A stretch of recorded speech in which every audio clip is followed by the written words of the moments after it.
The boat my wife spent 26 years of her life restoring vanished in a single night. Not one door was pried open. Not one lock was broken. The security cameras suddenly went blind for exactly 11 minutes. Just long enough for a wooden boat weighing over a ton to disappear from the boathouse as if it had never existed. The police called it a perfect theft. But me, I knew almost instantly who took it, because only two people in this world hold a key. Me and my son. And at the exact moment the boat disappeared, he was sitting in first class on a flight to Greece. But here's what makes this truly terrifying. The thief had no idea they'd just stolen the most dangerous thing in my family. Behind that boat's control panel, my wife left behind a secret. And she meant for only one person to find it: me. 42 years of marriage taught me a lesson I wish I'd never had to learn. Betrayal doesn't come from strangers. It comes from the very people you love most. The ones who hold you when you're grieving. Then wait for your weakest moment to take everything. If you think you've already guessed how this story ends, you're wrong. Stay with me and tell me where in the world you're watching from. Now, let me take you back to the coast of Maine. My name is Gordon Pelletier. Gordy, to anyone who's known me longer than a tide cycle. I'm 69 years old, and I've spent nearly every one of those years on, or beside saltwater, first as a kid who couldn't afford a boat of his own, later as the man who built a company that put thousands of other people on the water instead. Pelletier Marine started with a borrowed slip at the town landing in Rockland, a folding card table, and a coffee can full of bronze screws. 40 years later, it's 3 full-service boatyards strung along Penobscot Bay, Rockland, Camden, Belfast, and a wooden boat shop that still builds mahogany runabouts by hand for people who understand that some things were never meant to be fiberglass. My wife June was the reason any of it held together. I built the business. She built the life that made the business worth having. And 10 months ago, on a Sunday morning that began like every Sunday morning of my life, I found her on the kitchen floor beside a coffee pot that had finished brewing without her. The doctors called it sudden cardiac arrest, a silent rhythm problem her heart had been hiding for years. No warning, no symptoms. There on Saturday night, laughing at something on the television. Gone before Sunday's coffee went cold. I didn't know it yet, but that Sunday would turn out to be only the first time my whole world got pulled out from under me. It would not be the last. The one thing June left behind that I could still reach out and touch sat in the boathouse behind our home on Beauchamp Point. A 1957 Century Resorter mahogany hull, chrome hardware, the kind of boat nobody builds anymore because nobody has the patience for it. June found the wreck of her at a barn sale in 1998 and paid $350 for what most people would have called firewood. Then she spent every spare hour of the next 26 years raising it from the dead. She tracked down original fittings from a salvage yard in Nova Scotia. She hand-planed replacement ribs from white oak she seasoned herself in our barn. She stripped 7 layers of ruined varnish with a heat gun, a scraper, and vocabulary I certainly never taught her. She named the boat Evensong. Everybody else on the bay just called it June's boat, because there was never 1 second of doubt about whose it was. Since she passed, I'd walk out to that boathouse most mornings before the yard opened. I'd climb into the Evensong with my coffee and just sit breathing in varnish and cedar and something underneath both that I swear to you was still her. It was the only place on earth where the missing didn't cut quite so deep. If you've lost someone and kept one object that still smells like them, still carries the print of their hands, you know that a thing can stop being a thing. It becomes an address, a place you go to visit them. That's what was taken from me on a Monday morning in May. I pushed open the boathouse door, coffee in hand, and stopped so hard the mug slopped over my knuckles. The lift was empty. The cradle that had held the Evensong for 2 decades held nothing but a puddle of fresh bilge water and a clean rectangle of concrete where 26 years of dust hadn't had time to settle back down. The boat was gone. My first thought was thieves. My second thought, once the panic thinned enough for logic to crawl back in, was that theft made no sense. The door was locked, same as always. No broken glass. No preed hinges. The security camera June insisted on after a break-in, 2 coves over, showed an empty dock at 3 in the morning, and then, at 4, a gap. 11 minutes of nothing. Cut by somebody who knew where the junction box was mounted. 3 keys existed. Mine, Hollis, our caretaker of 20 years currently somewhere in the North Woods with a deer rifle and a dead phone, and my son. I told myself there was an explanation. I told myself a great many things that morning, and nearly all of them turned out to be wrong. Later, when I could think in straight lines again, the mechanics weren't hard to assemble. Wade owned his own trailer, used it every summer for his runabout, and he knew our private ramp better than anyone outside this family. He didn't have to break a single thing. He let himself in with his own key before sunrise, backed the trailer down, winched his mother's boat off her cradle, and was gone before the gulls started up next door. And the timeline meant he'd towed her the better part of an hour up the coast, closed a sail, and made it home to pack for an overseas flight, all inside one impossibly tight window. A man doesn't move that fast, that clean, unless he's spent days planning it. It took me 2 tries to unlock my phone. My hands were shaking that hard. Wade answered on the 4th ring, and the instant I heard the background, the flat echoing announcements, the river of strangers' luggage, I knew he was nowhere near Penobscot Bay. "Hey, Dad. Kind of a bad time. Where are you, Wade?" "Bangor. The airport. We board in 20. Brooke and I are finally doing that Greece trip. Where is your mother's boat?" There was a pause. And I want you to understand the texture of that pause, because it told me more than anything that came after. It was not a guilty pause. It was an annoyed one, the pause of a man interrupted about a detail beneath his attention. "Okay, don't overreact. Where is it?" "I sold it," he said. "Royce took it off my hands yesterday. Fair price. Everybody wins." The words came down on my chest like a dock piling. I had to put my free hand flat on the workbench to stay upright. "You sold your mother's boat. Mom's been gone almost a year. It was sitting in a shed collecting dust and eating insurance money. It wasn't doing anybody any good. That boat was 26 years of her life, Wade. It was not yours to sell." "Technically," he said, and I will hear the ease of that word until I die, technically it's all coming to me eventually anyway. I'm your only kid, I just moved the timeline up. A boarding chime rang behind him, and he raised his voice over it, casual as a weather report. "Look, Brooke's been in a rough place since the funeral. She needed this. First class, the whole thing. I did it for her. You're always saying family comes first. I'm just doing what you taught me." I almost laughed, and there was nothing in it resembling humor. Brooke had not shed one tear at June's funeral. She'd spent the reception critiquing the caterer. "It's a boat, Dad. Let it go. We'll talk when we land." Click. I stood in that empty boathouse, with the phone still against my ear, listening to nothing. And something very cold and very clear settled into the space where the panic had been. Because 40 years of running a company teaches you one reflex above all others. You learn to smell a story that doesn't add up before you can even articulate why. A first-class trip to Greece for 2, even booking every suite in sight, tops out around $40,000. And I knew to the dollar what the evensong was worth, because June and I had her appraised for the insurance rider. A fully restored, numbers, correct 1,957. Resorter in that condition brings closer to 280,000. And from the right collector, more. My son could be careless with people's feelings in ways that still astonished me at 38 years old. But Wade Pelletier had never once in his life walked away from $250,000 on a table. The trip wasn't the reason. The trip was the cover. And I had no idea yet how deep the real story ran. I was still standing there doing that arithmetic when the phone rang again. Unknown number. Down East area code. "Mr. Pelletier?" "Emmett Royce. Royce Heritage Boatworks, over in Southwest Harbor." His voice had an edge I didn't care for. "I bought a boat off your son yesterday. The resorter." "I know," I said. He told me. "Sir, you need to drive over here today if you're able.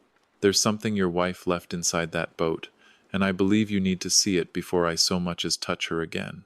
2 questions, Mr. Royce. How did you find my number? And how does a broker hand a stranger that kind of money without confirming who he's dealing with? "He didn't get that kind of money," Royce said flatly. "Not even close. And he isn't going to. Standard practice on anything north of 50 grand, where a power of attorney's involved. I cut a deposit, hold the balance in escrow, and I don't wire a nickel until the title clears the state, and I've sat on it 30 days. That resorter is still registered to you and a Mrs. June Pelletier, never retitled. Your son showed up with a letter supposedly notarized, supposedly signed by you, and a license with the right last name, clean enough for a deposit check. Nowhere near clean enough, To move $250,000 to a man I've never met, POA or no POA. That's not heroic, sir. That's just how paper works on a boat like this. And your name was sitting right there on the registration. Everybody on this coastline knows who Gordon Pelletier is. Took me 2 minutes to find your yard's number. I was calling you either way. And then I found what your wife hid behind that dash, and this stopped being about paperwork. Hold on to that detail, because it matters. A deposit. Whatever cash Wade carried onto that airplane wasn't the boat's worth. It was barely the plane tickets, while the real balance froze solid in escrow the moment Royce picked up his phone. And that letter had my signature on it. I had signed nothing. I had been asked to sign nothing. Neither of us said the word forged out loud yet, but it stood in the middle of the call like a third man on the line. What did she leave? I asked. I'd rather show you than say it, Royce said. But Mr. Pelletier, whatever your son told you about why he sold this boat, I don't believe that's the real reason anymore. I found a fireproof box zip-tied up under the dash, behind the gauge cluster. Somebody hid that box where nobody but the person who restored this boat would ever think to look. I don't remember hanging up. I don't remember most of the drive up the coast to Southwest Harbor. What I remember is standing in Emmett Royce's shop, looking down at a small fire safe sitting open on his workbench. And inside it, a flash drive, a stack of folded documents bound in a rubber band gone brittle with age, and a spiral notebook, filled edge to edge in handwriting I would have known anywhere on this planet.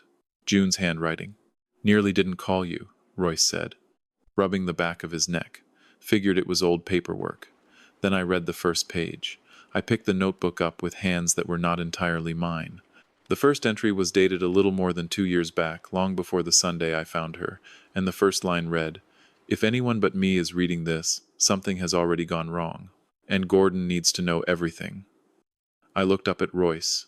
He was watching me with the careful, sorry expression of a man who suspects he's just handed a widower a live grenade. "Mr. Royce," I said, keeping my voice as level as I could hold it.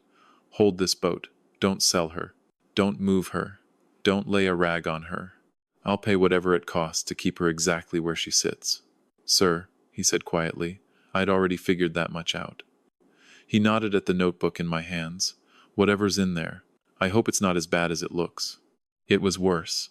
I sat in the cab of my truck in that gravel lot for the better part of an hour, reading my dead wife's handwriting by the dome light. And by the last page I understood 2 things with total, terrible clarity. First, June had known something was rotten inside Pelletier Marine long before I ever suspected it. Second, whatever it was ran far deeper than a boat sold at an airport gate. The notebook wasn't a diary. It was a ledger, dates, dollar figures. Initials where names should be like she hadn't yet decided who was safe to write down plainly. Payments to a vendor account that matched no vendor we'd ever used. Invoice patterns at the Belfast and Rockland yards that spiked every quarter. Then quietly self-corrected right before the annual audit. And threaded through the margins, her own voice in blue ink. "Doesn't add up," asked CB. About the discrepancy got a story about a software migration. Not buying it. Pulling 3 years of statements myself. CB Craig Baudouin, my vice president of operations for the last 13 years. A man I hired myself. A man whose wedding I stood up in. A man I trusted with the keys to 3 boatyards, and every dollar that moved through them.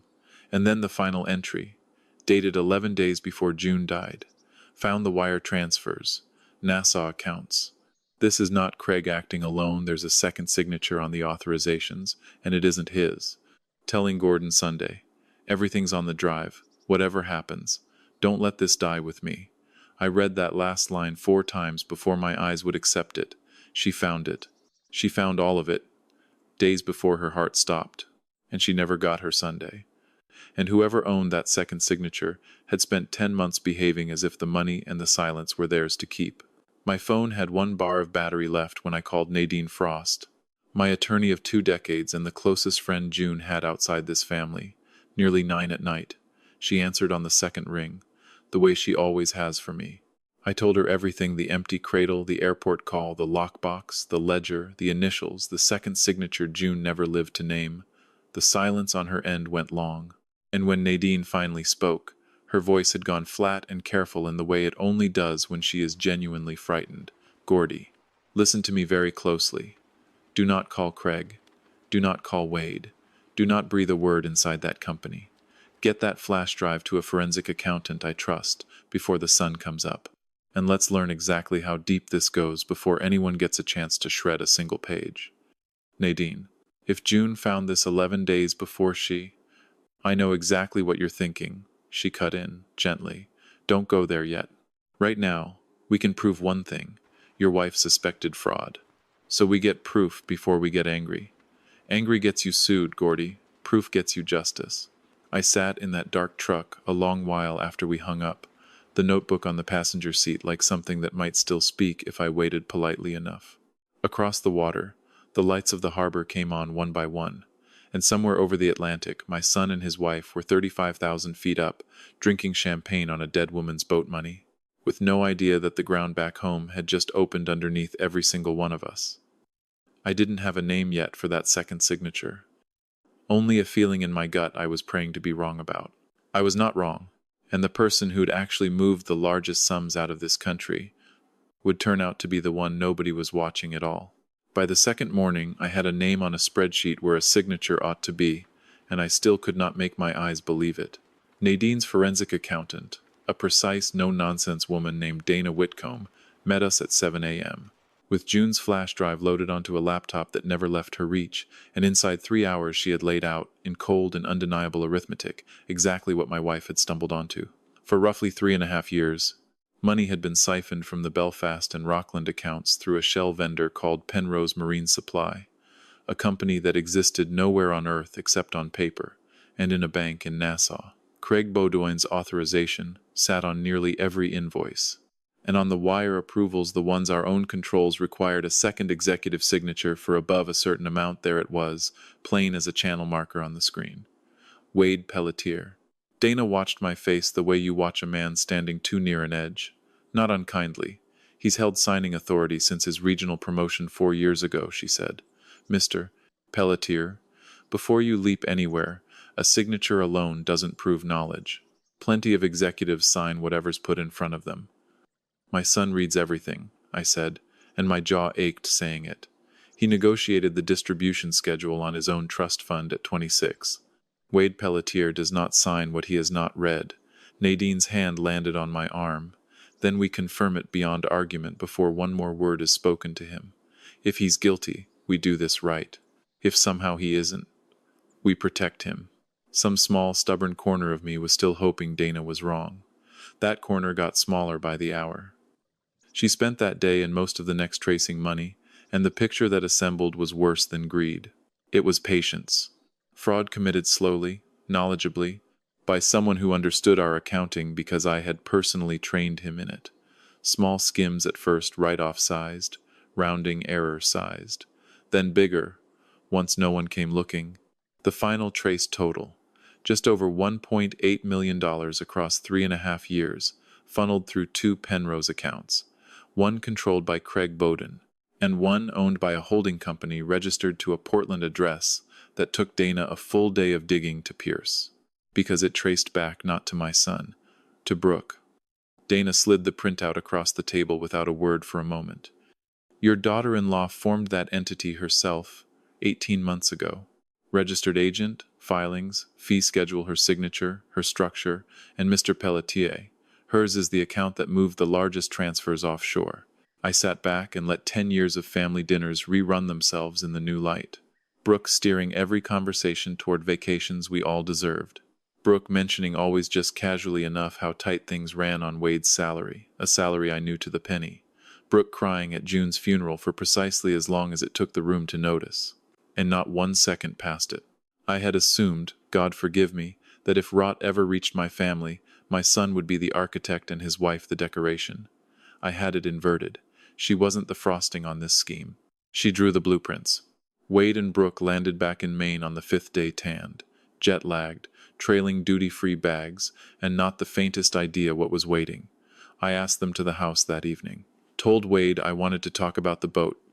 Nothing more. Keep the voice level. Keep the room quiet until it's time to close it. Nadine sat in the study with the door cracked and a recorder running on her explicit instruction, and Dana's complete report lay in a plain folder on my kitchen table. Now slow down with me here. Because this is the scene I have replayed more than any other hour of my life, and you deserve it whole. Wade came through the door first, sunburned and loose, talking before he'd cleared the threshold. Dad, before you start, I know the timing on the boat was rough, but I already explained. Sit down, Wade. Something in my voice stopped him mid-syllable. Brooke drifted in behind him, thumb moving on her phone, barely glancing up. I kept my eyes on my son and said 6 words. Tell me about Penrose Marine Supply. The kitchen went absolutely still. Brooke's thumb stopped moving, and Wade said too fast. Half a beat too fast, never heard of it.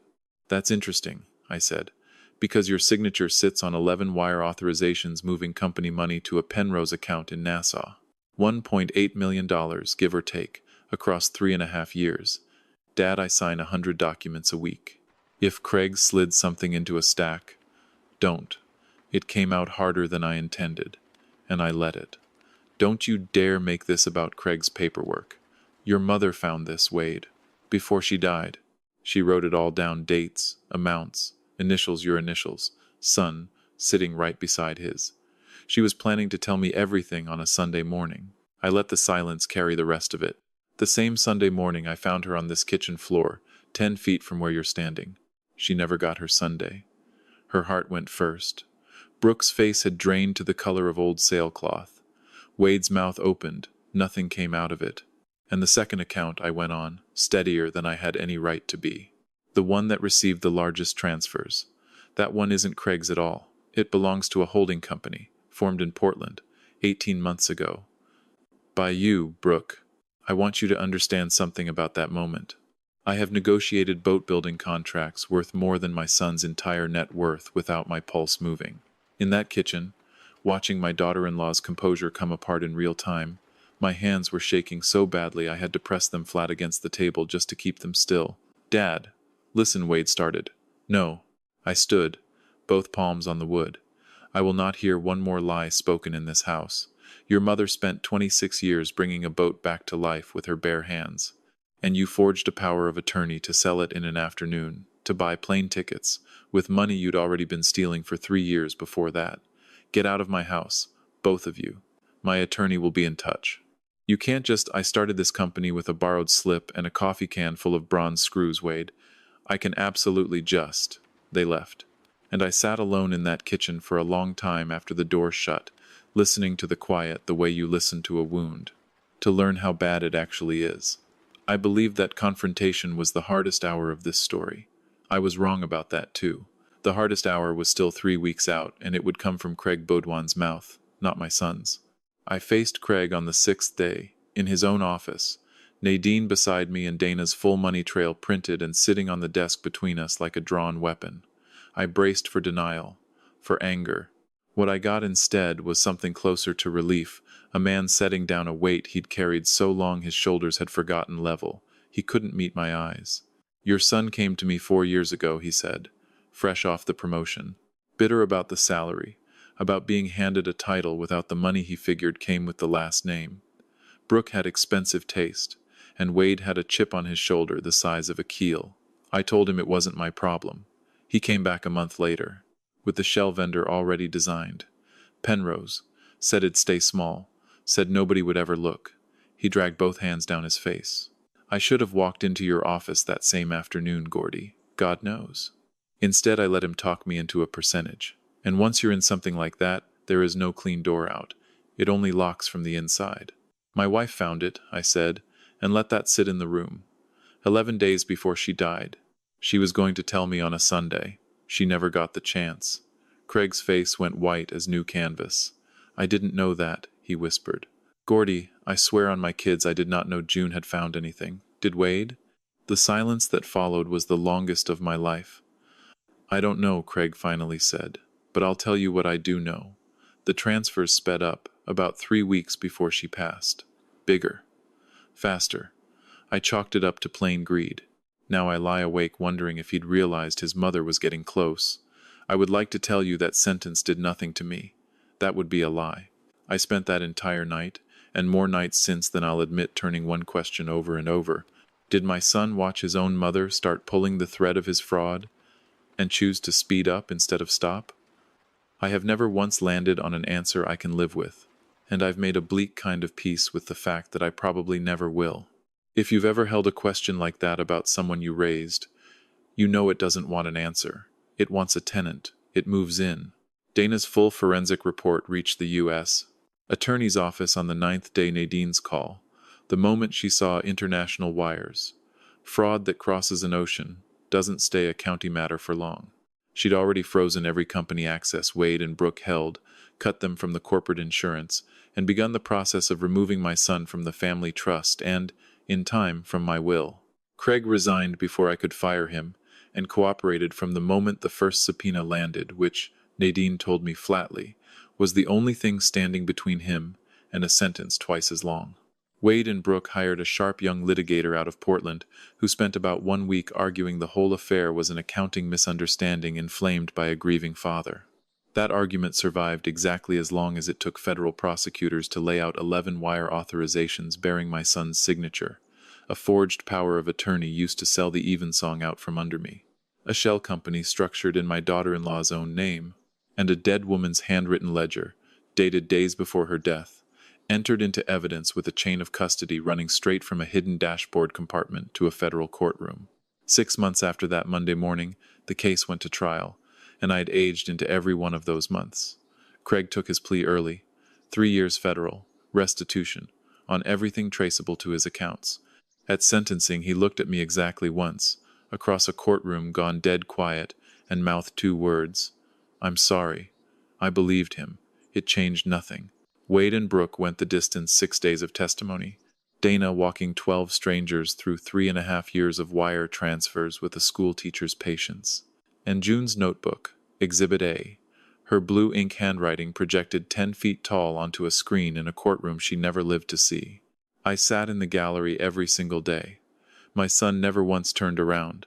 Brooke looked back exactly once, on the final day, wearing an expression I still can't fully name, not remorse, not fury, something closer to disbelief that any of this was actually happening to her. The jury took 4 hours. Guilty wire fraud. Guilty conspiracy. Guilty money laundering. Guilty forgery. The judge, a granite-faced woman with no patience left for anyone's excuses, gave Wade 6 years federal. She gave Brooke 8, citing the offshore structure my daughter-in-law had personally designed as evidence of, in the court's words, a more calculated and knowing hand than any signature could show. Watching my son stand for sentencing in the suit I bought him for his college graduation, hearing a stranger in a black robe count out the years of his life in a level voice. I cannot describe that to you the way I've described everything else. Some silences don't come with descriptions. That one moved into my chest and has never fully moved out. The restitution clawed back just over 1.6 of the 1.8 million, most of it pried from the frozen Nassau accounts, before Brooke's lawyers could finish their jurisdiction arguments. And I could not stomach the thought of that money sliding quietly back into the company's operating account as if nothing had happened.